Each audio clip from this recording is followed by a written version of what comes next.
first guest Q&A I want to ask is they asked me what part of writing, challenged you? Was it emotionally or spiritually?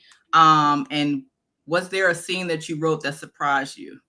So that's a great guess. Thank you for the question. So there were lots of challenges. So I have an essay that's going to be coming out this week talking about my writing process.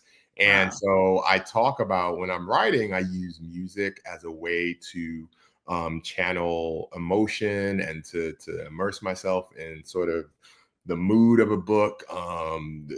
Just it just gets me in a certain type of place that I think is important to the writing process.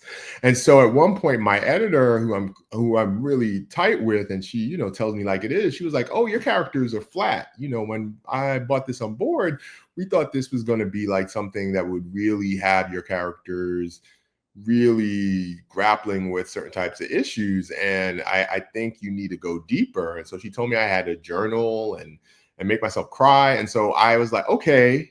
And so what I did was also I listened to for weeks and weeks, I listened to Tony Braxton and Babyface or Oh Babyface wow. songs. And that was their songs, baby. They're like, it's not, there's no like irony or wink wink. It really is like your emotion. You're just walking around full of emotion, just on your sleeve, and it's just emotion.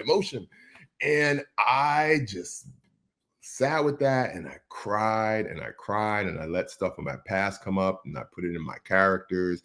I listened to music some more and I cried and I cried. I looked like I was having a breakdown, but what it was I just allowed myself to inhabit a certain space so that I could do right by my characters so that they could feel real and authentic and be emotionally layered. And they're both characters who are hurting in different ways.